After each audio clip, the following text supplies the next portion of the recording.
Good morning friends, myself S K Pathak. Let's start NCERT series question number आपके सामने लिखा है 1.27। देखिए 1.27 एडिशनल क्वेश्चंस में सीधा दिया है।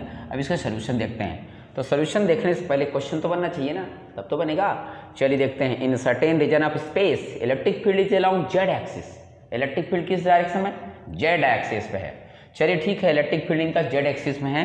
तो अगर हम समझाने के लिए आपको समझाएं, आप देखिए ये मार्कर है। मार्कर में हम समझाने के लिए सपोज कहें कि यहाँ पर ये ओके, ये सपोज करते हैं कि मान लो आपका एक्स एक्सिस है, ये वाई एक्सिस है, तो ये क्या है बोलो? Z axis. Are you getting? कहीं भी ड्रॉ कर सकते हो आप, फ्री हो। तो हम सपोज इसको इसीलिए जेड एक्सिस को यहाँ ड्रा कर रहे हैं क्योंकि हम उसको एक्सप्रेस कर सकें। अगर ये जेड करते तो कन्फ्यूजन हो जाता। ज़्यादातर जो मैथमेटिक्स में देखा होगा, एक्स वाई, एक्स ऐसे रखता है, वाई ऊपर रहता है, जेड सामने रखता है, तो उस कंडीशन में समझाया नहीं जा सकता, इसलिए हम इसको दे रहे हैं। चले तो देखिए, देखते हैं इस सोल्यूशन को देखते हैं। तो इसके लिए हम स्टिक उठाते हैं और ड्रॉ करते हैं। ये आपके ठीक सामने ये हमने ड्रॉ किया। सपोज ये जेड एक्सिस है, ठीक है। This one is what? Z axis. ये उसका मतलब ओरिजिन, और ये हमने लेट कर लिया। सपोज क्या लेट कर लिया?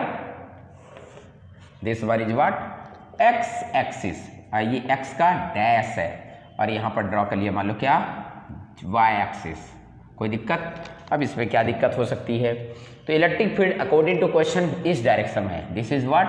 डायरेक्शन ऑफ इलेक्ट्रिक फील्ड, ठीक है। यू कैन सी हियर, ये लिखा है electric field is along the Z axis. ठीक है भाई, पॉजिटिव डायरेक्शन में। मैग्नीट्यूड देखो, अब यहाँ पर मैग्नीट्यूड देखो भैया, एक चीज़ रेखा है कि नॉट कांस्टेंट, मतलब वेरी कर रहा था। इलेक्ट्रिक फील्ड चेंज हो रहा है, डी ई, और किस डायरेक्शन में हो रहा है? जेड के। तो D E divide by D Z, हम लोगों ने पढ़ा ना, differentiation of electric field with respect to Z axis. इसको ध्यान में रख करके ये वैल्यू दे रखा है। कितना दे रखा है? 10⁵ न्यूटन पर कूलम पर मीटर। ओके, मतलब हर मीटर में इलेक्ट्रिक फील्ड बढ़ जाती है, चेंज हो जाती है। ठीक है, आगे क्या दे रहा है? द रीच, इतना के बाद what is the force torque. अगर डायपोल मोमेंट दे रहा है कि 10⁻⁷ coulomb metre in the negative Z direction. अरे भैया, negative Z direction, dipole moment को आपको बता दूं 2 मिनट के लिए यहाँ कहीं पर। देखो dipole moment P = Q × 2L होता है, सबको मालूम होना चाहिए। इसमें होता क्या है? कुछ नहीं, 2 चार्जेस होते हैं, एक प्लस में एक माइनस में, और सेम मैग्नीट्यूड के होते हैं। ये याद रखिएगा, एक ही परिमाण के 2 चार्ज एक दूसरे से बहुत पास हो, when 2 charges of equal magnitudes and opposite in nature are kept in close each other, then it is what? Dipole. अच्छा, डायपोल के लिए यहाँ पर इसने बोला तो पॉजिटिव नेगेटिव होगा, लेकिन यहाँ साफ साफ लिखा in what? Negative Z direction. Negative Z direction का मतलब है इलेक्ट्रिक फील्ड हमेशा, ध्यान देना, डायपोल मोमेंट हमेशा नेगेटिव टू पॉजिटिव होता है। लेकिन यहाँ पर दिखा नेगेटिव, इसका मतलब है इस डायरेक्शन में है, इस डायरेक्शन में है ना? डायरेक्शन किधर है? तो 100% इलेक्ट्रिक डायपोल मोमेंट पॉजिटिव की तरफ है, यानी पॉजिटिव किधर हो गया? पॉजिटिव हो गया जेड के डैश में, नेगेटिव में। तो यहाँ पर पॉजिटिव चार्ज हो गया, और यहाँ कहीं पर क्या हो गया बोलो? नेगेटिव चार्ज हो गया। है ना, कह रहा है, देखो ना, नेगेटिव जेड डायरेक्शन में हो गया। तो ये direction of what? Dipole moment, ठीक है। तो इसका मतलब हमें 2 चीज़ तो आइडिया हो गए। इलेक्ट्रिक फील्ड किधर है? पॉजिटिव जेड एक्सिस में। डायपोल मोमेंट किधर है? जेड के नेगेटिव में। अगर इनके बीच का एंगल देखा जाए तो 180 हो जाएगा। क्लियर है? चलिए इसको यूज करते हैं। पहले उसके पहले हम लोग क्या निकालते हैं? फोर्स। यहाँ इसकी वैल्यू भी दे रखी है, डायपोल मोमेंट, लेकिन जेड के डायरेक्शन में, पी जेड। जेड में वैल्यू देखो, ठीक है, ये गिवन है। फिर उसके बाद फार्मूला हम जानते हैं। क्या जानते हैं? एक फार्मूला होता है, सूत्र जिसको बोलते हैं फोर्स = Q × E। पढ़ाया, लेकिन यहाँ Q के बाद तो ठीक है, E वेरी कर रहा है, इलेक्ट्रिक फील्ड चेंज हो रहा है। इसका मतलब इसको क्या लिखेंगे? DE। ये हम पढ़ा चुके हैं। अच्छा, अब इसमें Q और DE की वैल्यू नहीं दिया है, देखो तो डिवाइड बाय क्या लिखा है? Z। तो क्यों ना हम डिवाइड बाय Z कर देते हैं। तो यहाँ पर DZ का मल्टीप्लाई और इस DE के साथ DZ का डिवाइड कर देते हैं। इससे हमारा 2 काम हो जाएगा, ये वैल्यू आ जाएगी और इसके साथ ही मल्टीप्लाई हो जाएगा। अच्छा, लेकिन इससे एक और फार्मूला मैचिंग होगा। देखो Q × distance, Q × distance is what?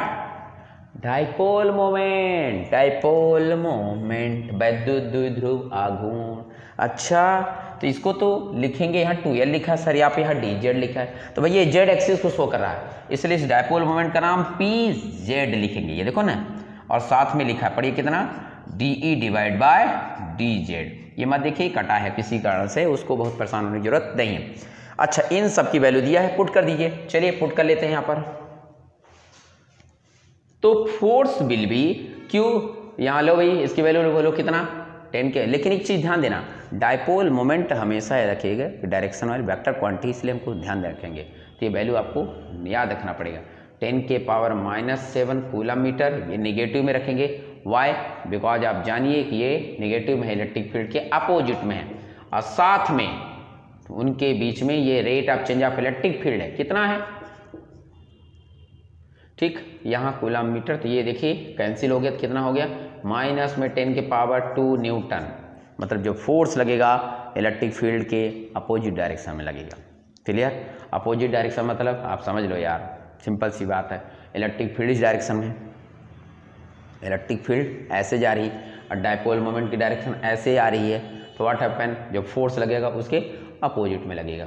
ठीक है, यहाँ चलिए यहाँ पर दूसरा क्वेश्चन देखते हैं। इसमें एक चीज़ और उसने पूछा, देखिए ना, टॉर्क, तो टॉर्क का जो फार्मूला होता है, टॉर्क को हिंदी में बोलते हैं बल आघूर्ण।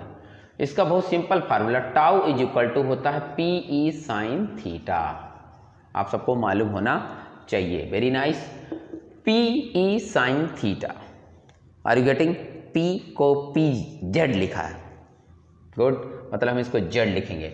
इलेक्ट्रिक फील्ड क्या हो रही, चेंज हो रही, इसका मतलब E नहीं लिखेंगे, क्या लिखेंगे, DE लिखेंगे। Clear, okay. और साइन थीटा नहीं लिखेंगे, थीटा की वैल्यू आप यहाँ देख सकते हैं, कितना होगा बोलो, थीटा की वैल्यू 180 होगा। साइन 180 की वैल्यू कितना होती है, किसी को मालूम है, शायद साइन 90 की 1, साइन 180 की 0। ओहो, ये तो सब गड़बड़ कर दिया इसने, 180, ये पूरा का पूरा क्या हो जाएगा, 0, मतलब टॉर्क 0, और टॉर्क मतलब turning effect of force is called torque, यानी यदि किसी फोर्स की वजह से कोई चीज़ टर्न हो जाए, घूम जाए, उसे क्या कहते हैं, टॉर्क, आघूर्ण। तो भैया इस जगह पर आघूर्ण नहीं होगा, टर्न नहीं होगा, क्यों नहीं होगा, आप देख सकते हो, क्योंकि वो सिस्टमैटिक रखे हैं, और जब इसके अगर ये डाइपोल कहीं ऐसे टर्न होता थोड़ा भी एंगल से, तब इस पर टॉर्क लगता। ठीक है, समझ गए, टेक केयर।